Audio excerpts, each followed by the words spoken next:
He did not invite his ex-wife to celebrate love. He invited her to prove she had been replaced.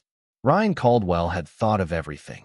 The white roses climbing the marble columns, the 12-piece string ensemble beneath the balcony, the champagne tower sparkling under chandeliers that cost more than Claire Bennett's first car. And then, like a final little joke tucked into the corner of a perfect evening, he saved Claire a seat beside the exit. Not near old friends. Not near family. Not even near the polite strangers who might have offered her mercy.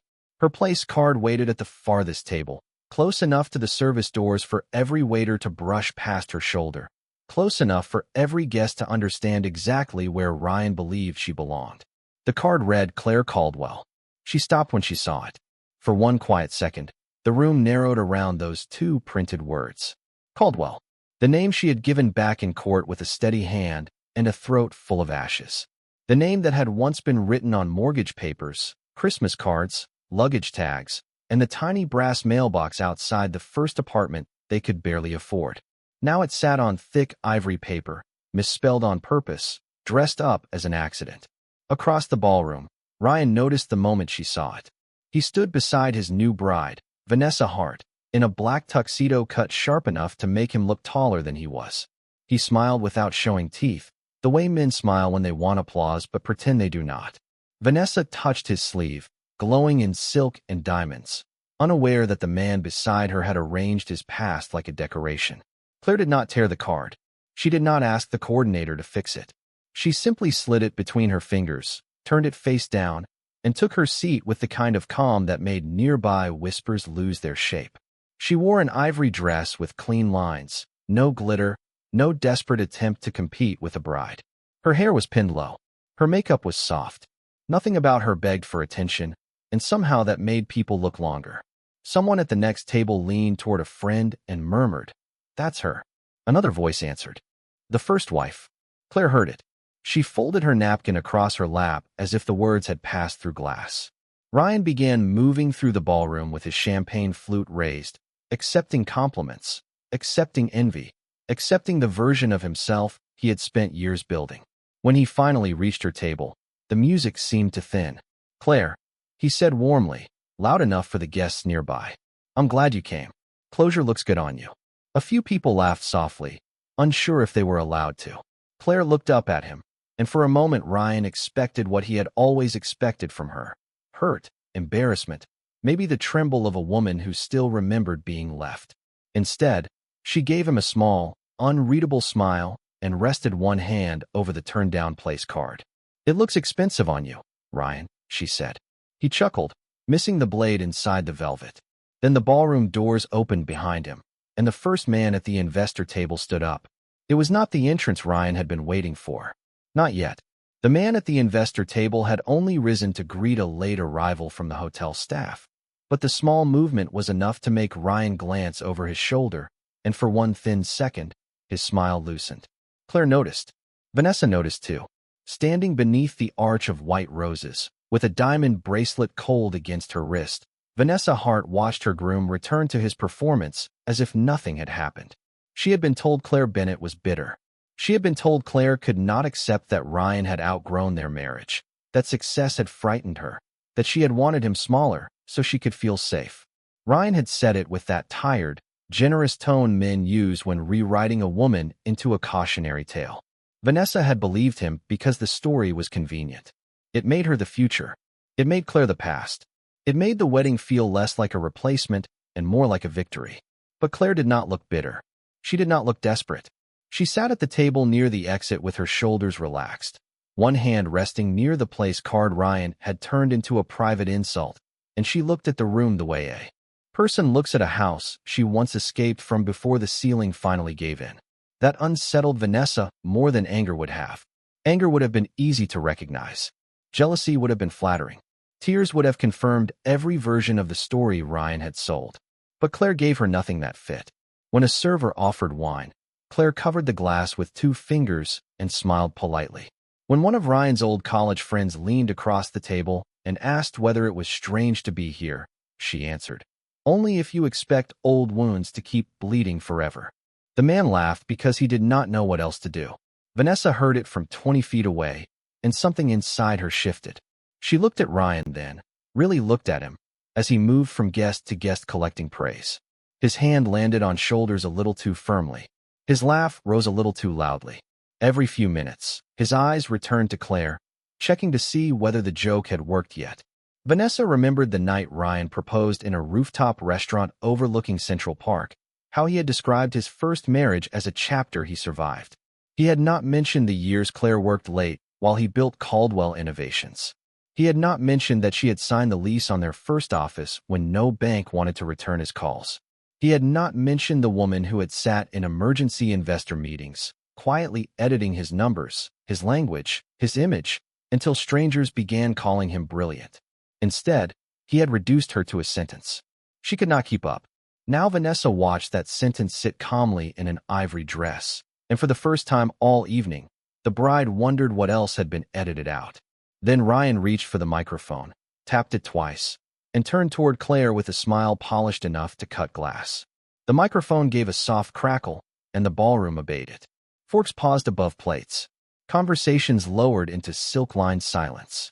Ryan Caldwell stood at the center of the room with one hand in his pocket and the other wrapped around a champagne flute, looking exactly like the man he had spent 10 years rehearsing to become. Successful, desired, untouchable. Behind him, Vanessa held her bouquet close to her waist, smiling because brides were supposed to smile when everyone was watching. Claire sat near the exit with the wrong name turned face down beneath her palm. She could feel the raised letters through the paper. Caldwell, a name that no longer belonged to her. Yet somehow Ryan still thought he could use it like a leash. "I want to thank everyone for being here tonight," Ryan began, his voice warm enough to pass for gratitude. "Friends, partners, family, people who believed in me when the road was not easy." A few guests nodded. Someone clapped too early, then stopped. Ryan smiled wider. His eyes moved across the room slowly, collecting attention like expensive cuff links. Then they found Claire. And even people from the past, he continued, letting the pause stretch just long enough for the room to understand that the next sentence was not meant for everyone. Because some people are reminders. They show us what we survived, what we outgrew, and what had to end so the future could finally breathe. The laughter came softly at first, careful and nervous, the way polite people laugh when cruelty is dressed in a tuxedo. Then it spread through the tables in little silver ripples. A woman near the floral arch covered her mouth with 2 fingers. One of Ryan's investors looked down at his menu. Vanessa's smile stayed in place, but it stopped reaching her eyes. Claire did not move. Not because the words did not land. They landed exactly where Ryan aimed them. They found the younger version of her who had sat on the floor of their 1-bedroom apartment in Queens at 2 in the morning, checking numbers for a pitch deck, while Ryan slept on the couch with his tie still loose around his neck. They found the woman who had packed lunches in brown paper bags while he took meetings in borrowed suits. They found the wife who had listened, night after night, as he promised that when he finally made it, she would never have to feel small again. And then they found the day he came home wearing a watch that cost more than their rent and told her, gently, almost sadly, that she no longer fit the life he was building. Claire breathed once. Slow, quiet. Under the table, her fingertips touched the faint pale mark where her wedding ring had lived for 7 years. Not a wound anymore, just evidence. Ryan lifted his glass higher. "So tonight," he said, "I choose the future." Applause rose around him, bright and empty. Vanessa looked at Claire then, expecting humiliation, maybe anger, maybe the sharp satisfaction of seeing another woman hurt. But Claire only reached for her water glass, took a small sip, and set it down without a sound. Her calm made the applause feel thinner. Ryan noticed it too. For the first time that night, something impatient flickered behind his smile. He had built this moment for a reaction, and Claire had denied him even that. The string ensemble began playing again, but the melody seemed colder now. Ryan lowered the microphone, leaned slightly toward Claire's table, and added without amplification, just loud enough for the nearby guests to hear, "You always were good at sitting quietly." Claire looked up at him. Her voice was soft, steady, and almost kind. "And you always mistook silence for permission." The closest table went still. Ryan's jaw tightened for less than a second, but Claire saw it. Vanessa saw it. And from the far side of the ballroom, near the closed double doors, a hotel manager touched his earpiece and turned toward the entrance, as if someone important had just arrived. Claire saw the hotel manager turn toward the ballroom doors, and for a moment, the polished room fell away.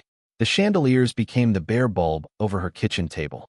The white roses became grocery store flowers sitting in a cracked mason jar. The champagne became coffee gone cold beside a laptop that wheezed every time she opened a spreadsheet. That was the year after Ryan left, the year people expected her to disappear politely. They spoke to her in careful voices, as if divorce had made her fragile instead of free. Her apartment in Queens was 600 square feet, with a radiator that hissed through the night and a window that faced a brick wall. On winter mornings, she could see her breath before the heat caught up. She bought secondhand furniture from a woman moving to Florida, carried boxes up 3 flights of stairs by herself, and slept the first week on a mattress without a frame because the bed had belonged to a life she no longer wanted to drag behind her. Every object taught her something. The chipped mug taught her that comfort did not need to look perfect. The empty closet taught her that absence could become space. The unsigned divorce papers, stacked neatly beside the toaster, taught her that a clean ending was still an ending. At first, silence frightened her. Ryan had filled rooms with plans, complaints, phone calls, promises, opinions. Without his voice, Claire heard things she had ignored for years. The small panic in her chest when someone praised him for work she had helped finish. The way her shoulders relaxed when nobody asked her to shrink herself for another man's image. The tiredness that had been living in her bones like a tenant who never paid rent. So she began rebuilding in inches. She took a contract editing pitch decks for a nonprofit in Brooklyn. Then a founder in Austin asked her to review a brand strategy. Then a struggling software company in Seattle paid her to identify why investors did not trust their numbers. She was not loud in meetings. She did not dominate rooms. She listened until people forgot to perform, then pointed to the truth they had been trying to decorate. Within a year, her small consulting practice had a waiting list. She learned balance sheets at midnight and market language before sunrise. She learned that a company could look expensive from the outside and still be rotting quietly inside. She learned that confidence was not a voice raised higher than everyone else. Sometimes confidence was asking one clean question and watching a room run out of lies. Ryan never asked about any of it. He sent one email through attorneys about an old storage unit, and beneath the formal language, Claire could still feel his assumption that she had remained exactly where he left her. He did not know she had stopped checking his name online. He did not know she had walked past the restaurant where he once ended their marriage and felt nothing but mild pity for the woman she used to be. He did not know that one rainy Thursday, in a conference room 32 floors above Midtown, a quiet man named Alexander Whitmore had watched her dismantle a false growth report in less than 12 minutes and then asked, not with charm, but with respect, "Ms. Bennett, who taught you to see what everyone else misses?" Claire had looked at the glass wall, at Manhattan shining under gray clouds, and answered honestly, "Someone who thought I was not watching." Alexander Whitmore did not look like the kind of man who needed to prove he owned the room. That was the first thing Claire noticed. In a conference room high above Midtown, while rain blurred the windows and executives spoke in polished circles, Alexander sat at the far end of the table with his jacket unbuttoned, his silver pen still, his eyes steady. He let other people perform. He let them dress weak numbers in confident language. He let them call risk opportunity and panic momentum. Then he turned one page in the report and asked Claire what she saw. The room expected her to compliment the projections, soften the problem, maybe offer a careful suggestion that would keep everyone comfortable. Instead, she slid the report back across the table and said, "This company is not growing. It is decorating a decline." No one breathed for a second. The company was Caldwell Innovations. Ryan's company. The name sat at the top of the file like an old bruise pressed under glass. Claire had not known before she entered the room. She had almost excused herself when she saw it, not because she was afraid, but because she refused to build her life around proving anything to him. Alexander noticed the pause. He noticed everything. "Is there a conflict?" he asked quietly. Claire looked at the logo, then at the rows of numbers Ryan had once taught investors to admire. "There used to be," she said. "Not anymore." And then she worked. She found the delayed vendor payments hidden behind optimistic press releases. She found client contracts described as long-term even though two were within 90 days of cancellation. She found the employee turnover buried in a footnote, the inflated valuation, the leadership language built to impress people who did not know how to listen between sentences. Every page confirmed something she had learned inside her marriage. Ryan was very good at looking successful from a distance. Up close, the polish always had fingerprints on it. When she finished, the room stayed quiet in a different way. Not embarrassed. Exposed. Alexander closed the folder and looked at her as if he had just found the only honest window in a painted house. "You understand reputation as if it has weight," he said. Claire gathered her notes. "It does. People only pretend it floats." After that, he requested her on every review connected to the acquisition. He never called her brilliant in front of a crowd. He never turned her pain into a story he could admire. He asked direct questions, paid her invoices on time, remembered how she took her coffee, and listened when she spoke without interrupting. Respect arrived before tenderness, and that was why Claire trusted it. Weeks later, after a 12-hour strategy session, they walked out into the cold evening together. Madison Avenue shone with wet pavement and yellow cab lights. Alexander held the door, not like a performance, just like a habit. "Ryan Caldwell underestimated you," he said. Claire watched her reflection pass across the black glass of a parked car. "No," she answered.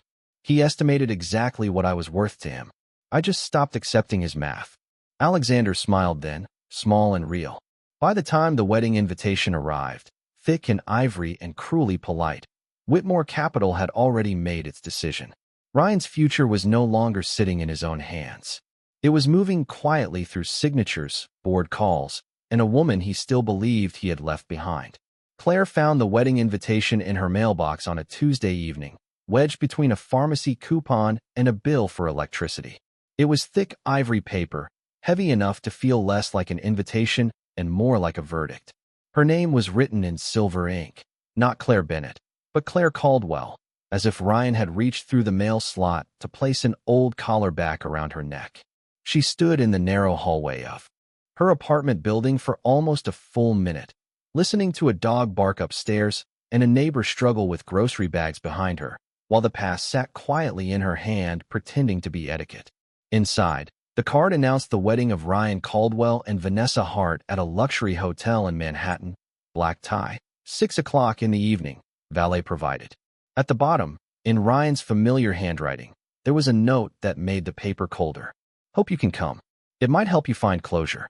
Claire did not cry. She did not tear it in half. She placed it on her kitchen table beside her laptop, made coffee, and opened the acquisition file she had been reviewing since dawn. Across the city, Whitmore Capital was preparing to take control of Caldwell Innovations through a quiet, legal, carefully timed transaction. The board call was scheduled for the same week as the wedding. Ryan had planned a celebration of his future while his future was already being measured, priced, and removed from his grip. The next morning, Claire brought the invitation to Alexander's office. She did not hand it to him dramatically. She simply placed it on the corner of his desk and watched him read the note. His expression did not change, but the room seemed to cool around the edges. "You do not have to go," he said. Claire looked out through the glass wall at the traffic moving below, yellow cabs sliding between black town cars like small bright warnings. "I know. Then why are you considering it?" She touched the edge of the invitation. "Because men like Ryan do not invite people unless they expect a performance. For years, I gave him the performance he wanted. I smiled when I was tired. I stayed quiet when he took credit. I forgave things he never admitted. I am not going there to hurt him." She turned back to Alexander. "I am going because I am finished being afraid of rooms he controls." Alexander studied her with the kind of attention that never tried to own what it admired. "Then I will go with you." Claire almost smiled. "As my shield?" "No," he said. "As your witness." That was why she said yes. Not because he was powerful, though power followed him like a shadow. Not because Ryan would recognize his name, though every investor in that ballroom would. She said yes because Alexander understood the difference between rescuing a woman and standing beside one who had already rescued herself. On the day of the wedding, Claire chose an ivory dress from the back of her closet, simple enough to be mistaken for softness by people who did not understand restraint. She fastened small pearl earrings, slipped her old driver license into a clutch, and paused before the mirror. She did not look like the woman Ryan left. She looked like the woman who survived being underestimated and learned to move without noise. Alexander's car waited downstairs, black and quiet at the curb. When she stepped inside, he did not compliment her as if beauty were the point. He looked at her once and said, "You look ready." Now, back in the ballroom, as Ryan stood with the microphone lowered and the hotel manager touched his earpiece near the double doors, Claire remembered that sentence. She looked at the wrong name on the place card, turned it over one final time, and let her fingers rest flat on the table. Ryan thought the night still belonged to him. Then the doors opened. The double doors parted without music, without announcement, without the theatrical drama Ryan would have chosen for himself. A colder kind of attention entered the room first. Heads turned before anyone understood why. The hotel manager stepped aside with the careful respect reserved for governors, billionaires, and people whose names appeared on buildings instead of invitations. Then Alexander Whitmore walked into the ballroom in a dark tailored suit, rain still shining faintly on the shoulders of his overcoat, his expression calm enough to make the entire room seem overdressed. Claire did not rise. She did not wave. She only looked at him once, and that was enough. Alexander saw the table near the exit. He saw the place card beneath her hand. He saw Ryan standing 3 feet away with the microphone lowered and a smile, trying to rebuild itself in public. At the investor table, chairs shifted. One man stood, then another, then 3 more, so quickly the movement passed through the room. Like a quiet alarm, Vanessa turned toward them, her bouquet lowering slightly. She knew enough about Ryan's business world to recognize panic when men tried to disguise it as courtesy. Ryan followed their eyes and finally understood who had just walked in. For the first time all night, his face did not know what story to tell. Alexander Whitmore was not simply wealthy. He was the chairman of Whitmore Capital, the firm whose approval Ryan had chased for almost 2 years, the signature that could turn Caldwell Innovations from a struggling name into a protected empire. Ryan had spoken about him at dinner parties as if they were nearly friends. He had told Vanessa the deal was close. He had told his investors everything was under control. He had not expected Alexander to walk into his wedding and move directly toward the woman seated beside the exit. Ryan recovered quickly, or tried to. He lifted his glass a fraction higher and forced warmth into his voice. "Mr. Whitmore," he said, loud enough for nearby guests. "I did not realize you were joining us tonight." Alexander stopped beside Claire's chair and looked at Ryan with polite stillness. "I was invited." The answer was soft, but it changed the air. Ryan glanced at Claire, then back to Alexander, as if the room had rearranged itself while he was speaking. "By whom?" he asked, though he already knew. Claire rose then, smooth and unhurried. The wrong name card remained on the table, face down, its little insult suddenly looking small against the white linen. Alexander took off his overcoat and draped it over the back of her chair, not possessive, not performative, simply familiar. The gesture was quieter than a kiss and far more devastating. Around them, whispers thinned into silence. Vanessa watched Ryan watching Claire, and something in her expression changed from confusion to recognition. This was not a woman chasing the past. This was a woman the past had failed to bury. Ryan felt the room slipping. He had built the entire evening like a stage, and now someone else had brought the gravity. So he did what insecure men do when dignity frightens them. He reached for the joke again. "Well," Ryan said, turning toward his guests with a laugh that arrived half a second late. Claire always did have a talent for surprising people when the spotlight was not meant for her. No one laughed this time. Claire looked at him, then at the microphone still in his hand. "That is the thing about spotlights, Ryan," she said gently. "They show everything." Alexander reached into the inside pocket of his jacket, and every investor at the table stopped breathing. Alexander removed a thin black folder from inside his jacket and placed it on the white linen between the untouched champagne glasses and the place card Ryan had meant as a joke. It did not look dramatic. That was what made it worse. No red stamp. No shouting. No scene large enough for Ryan to dismiss as emotional. Just a folder, matte and quiet, carrying the weight of every conversation he had avoided, every number he had polished, every warning he had mistaken for weakness. Ryan stared at it, as if paper could not possibly change a life in front of 200 guests. Alexander opened the cover with 2 fingers. On the first page, beneath the letterhead of Whitmore Capital, the words were clean, final, and impossible to misunderstand. Acquisition control notice. Ryan's mouth parted slightly, but no sound came. Across the room, one of his board members sat back as though the chair had suddenly become unfamiliar. Another investor lowered his champagne glass without taking a sip. Vanessa looked from the folder to Ryan, waiting for him to smile, to explain, to rescue the evening with the same confidence he had used to sell her every other version of himself. But Ryan had no version prepared for this. "This is not the place," he said, his voice lower now. Alexander did not raise his. "You made it the place when you invited Ms. Bennett here to be humiliated in front of your partners." The name landed gently. Ms. Bennett. Not Caldwell. Not his past. Not his mistake to rename. Claire stood beside Alexander, calm as the candles burning along the centerpieces. Ryan looked at her then, really looked, and the confidence drained from his face in slow degrees. "You knew," he said. Claire did not answer immediately. She glanced at the wrong place card, still face down beneath her hand, then slid it aside as if clearing dust from a table. "I knew what the reports showed." Ryan tried to laugh, but it came out thin. "You are not qualified to review my company." That was when Alexander turned one page. She was the lead strategic consultant on the acquisition review.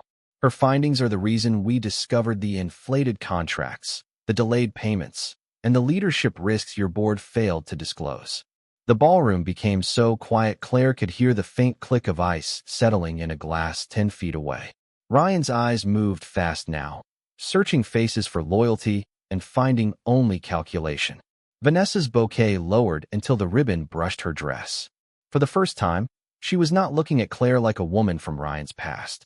She was looking at Ryan like a man she had never fully met. "Claire," Ryan said, suddenly softening her name as if tenderness could be summoned on command. "We can talk about this privately." Claire's expression did not harden. It did not need to. "You had years to speak to me with respect in private." Alexander closed the folder. "Effective Monday morning, Caldwell Innovations will operate under Whitmore oversight. Your position will be reviewed by the board at 9 o'clock Eastern Time." Ryan swallowed. The microphone in his hand had become useless. The same room he had filled with laughter now held up a mirror, and there was nowhere polished enough for him to hide. Claire picked up her clutch, smoothed the edge of her dress, and finally looked at the printed name on the place card one last time. Then she turned it over so everyone nearby could see the mistake, deliberate or not, and said quietly, "My name is Claire Bennett." The room did not applaud. That was the mercy of it. Applause would have turned the truth into entertainment, and Claire had not come to perform. She stood beside the table near the exit, the place card corrected by nothing more than her voice, while Ryan Caldwell held a microphone that suddenly made him look smaller than silence. The chandeliers still glowed above him. The white roses still climbed the marble columns. The champagne tower still shimmered as if nothing irreversible had happened. But everyone in that ballroom understood that the evening had changed shape. Ryan had invited witnesses to her embarrassment and accidentally gathered witnesses to his own unraveling. Vanessa set her bouquet on the nearest table with a gentleness that felt more final than anger. She looked at Claire, not with triumph, not with pity, but with the pale recognition of a woman who had just seen the missing pages of her own story. Then she turned to Ryan. He reached for her hand, but she stepped back before his fingers could close around anything. It was a small movement, barely a foot, yet it made the entire front row look away. Ryan whispered her name, then Claire's, then Alexander's, as if saying the right one might return the room to him. No one answered quickly enough to save him. Alexander picked up the black folder and held it at his side. He did not threaten. He did not smile.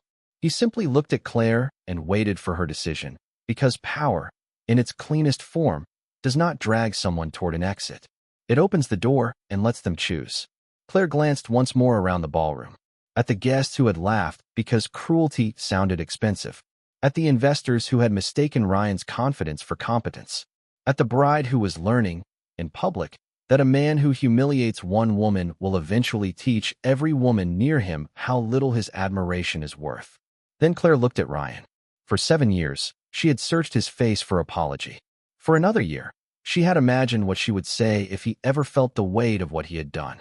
But standing there under all that gold light, she found no hunger for revenge left in her. The wound had become history. The history had become distance. The distance had become peace. You wanted closure, Ryan said quietly, trying one last time to sound like the man in control. Claire picked up her clutch. No, she said. You wanted an audience. The sentence landed softly, but it ended something. She turned away before he could turn shame into negotiation. Alexander walked beside her, not in front of her. The hotel manager opened the double doors, and cool Manhattan air slipped into the ballroom, carrying the faint sound of traffic from 12 floors below. As Claire stepped out, the string ensemble faltered for half a measure, then stopped altogether. Behind her, Ryan remained beneath the chandeliers, surrounded by flowers, investors, a bride who no longer looked certain, and a future that would begin Monday morning without asking his permission. Claire did not look back until she reached the elevator. When the doors opened, she saw her reflection in the polished steel, ivory dress, pearl earrings, steady eyes, no borrowed name. Alexander stood quietly beside her. Are you all right? He asked. Claire watched the ballroom lights shrink in the reflection behind her. For the first time that night, she smiled like someone who had finally set down a weight she had carried too politely for too long. I am, she said. The elevator doors began to close, and just before the gold room disappeared, Ryan took one step forward as if he had finally understood that the woman he meant to wound was already beyond his reach. She did not win him back. She won herself.